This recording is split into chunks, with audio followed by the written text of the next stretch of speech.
আজ বিকেল থেকেই আমি ঢাকা মেডিকেলের জরুরি বিভাগের সামনে আছি এবং এখানে আমাদের কাছে যে তথ্য রয়েছে আজ সারাদিনে যে ঢাকার বিভিন্ন স্থানে যে সংঘর্ষ হয়েছে অর্থাৎ আন্দোলনকারীদের মধ্যে এবং আন্দোলনকারীদের বিরুদ্ধে যারা আছেন তাদের সাথে যে সংঘর্ষ হয়েছে সেই সংঘর্ষে শুধুমাত্র ঢাকা মেডিকেলে এই পর্যন্ত 117 জন চিকিৎসা নিয়েছেন বলে আমরা জানতে পেরেছি। তবে একের পর এক কিন্তু রোগী ঢুকছে, কিছুক্ষণ পর পরই রোগী আসছে, অনেকে চলে যাচ্ছে প্রাথমিক চিকিৎসা নিয়ে এবং যাদের অবস্থা মনে হচ্ছে যে চিকিৎসকরা যাদের মনে করছেন যে ভর্তি রাখা দরকার তাদেরকে ভর্তি রাখছেন। এরকম রয়েছে টোটাল 7 জন এবং এখানে কিন্তু যে জরুরি বিভাগের যে মর্গ রয়েছে মর্গে কিন্তু এখন পর্যন্ত 2 জনের মরদেহ আছে।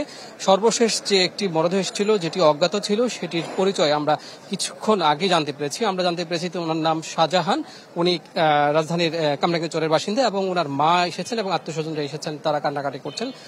তার মা আমাদেরকে যেটি জানালেন যে উনি নিউ মার্কেট এলাকায় একটি কার্পেটের দোকানের কর্মচারী ছিলেন এবং সেখানে আজকে সকালে উনি কাজ করতে এসেছিলেন, কিন্তু তিনি কিভাবে এই সংঘর্ষের মধ্যে জড়িয়ে পড়লেন, অংশগ্রহণ করেছেন নাকি দুই পক্ষের সংঘর্ষের মধ্যে পড়ে উনি মারা গেছেন গুলিবিদ্ধ হয়ে, সেটি পরিবার বলছে। পরিবার ক্ষোভ প্রকাশ করছে যে আসলে এই আন্দোলনকে ঘিরে তার নিরপরাধ ছেলেটি মারা গেল এবং তিনি বলছেন তার 3 সন্তানের মধ্যে এই সন্তান এবং যে সন্তানের বেতনে চলতো তাদের পরিবারের খরচ এবং শুরুর দিকে যে মারা গেছে সে তার পরিচয় এখন পর্যন্ত আমরা জানতে পারিনি।